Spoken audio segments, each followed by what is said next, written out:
After 3 weeks, Umera said, I need to find that sergeant and ask him about Marawee again. Yearol said, I'll go with you. I want to join the army and return to Shannon. Len said, You may be too young. Yearol stood and clenched her fists. I am not too young. I was nearly killed and had to kill. I can do it again. My mother's death must be avenged. I'll slit Luja's throat myself. Len took a step back and raised his palms. I apologize. I don't doubt you can fight. Fera said, I'll go too. Yearol looked at her brother, then put her hands over her face. I'm sorry. Len wrapped his arms around the young woman. We understand. When we find Marawee, I'm sure he'll speak up for you. Come. The sergeant told them Marawee was in conference with Narach Herrick and promised to send another message. Umera and Len turned to leave. Yearol said, Please, Sergeant, can I speak with you? Of course.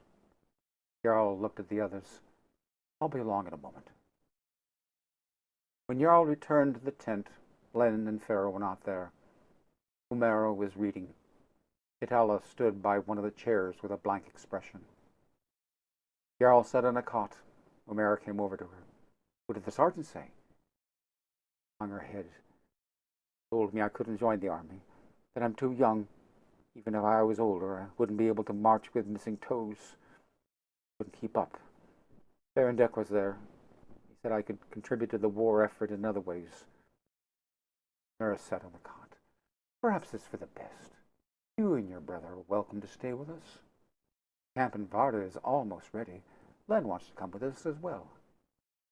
They all continued to look down at her feet. Fera needs a home. Good. We'll leave in a few weeks. Umera walked out of the tent. Keetala came over to the cot and sat down next to Yearol. Will you go to Varda? They were the first words she had spoken since the death of her daughter. Yearol stared at Keetala for a moment, then turned her head aside and rubbed her arm with her hand. Going back to Shannon. I'll leave tomorrow night at Darknail. Keetala said, Will you kill militiamen? Yearol turned her head and met Keetala's eyes. Yes. The women stared at each other in silence. Keetala said, I'm coming with you.